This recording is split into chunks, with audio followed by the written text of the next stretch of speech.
Welcome back to Primetime Sports Sunday. We start with news from cricket, as West Indies are now one win away from clinching a series victory over Australia after an emphatic 56-run victory in Game 2 on Saturday at the Darren Sammy Stadium in St. Lucia.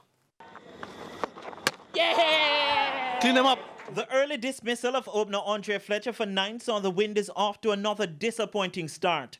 Lendl Simmons looked positive, but yet again failed to capitalize on a good start, making 30 with the team 44 for 2.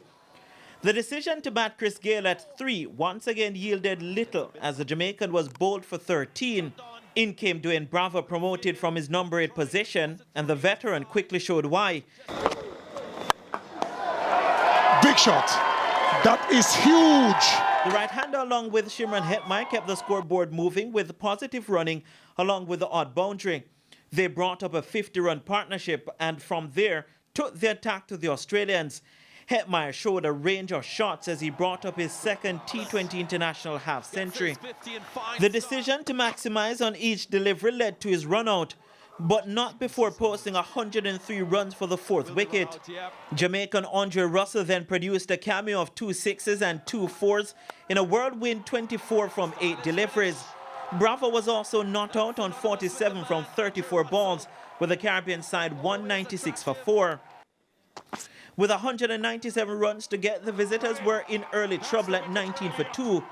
And things didn't improve, despite Mitchell Marsh scoring a second successive half-century with a top score of 54.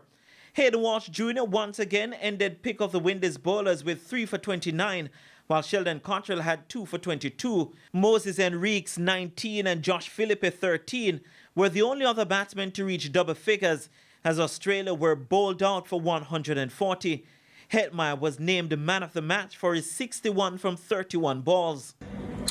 From practice and so on, I was told that I need to play the role of being the person that holds the team together going down to the end, in terms of just being there and just they are really accumulating, but accumulating and scoring as well too. So it was just one that I would love to play again, to be honest. The third match of the 5-game series will be played on Monday at 6:30 p.m. Jamaica time.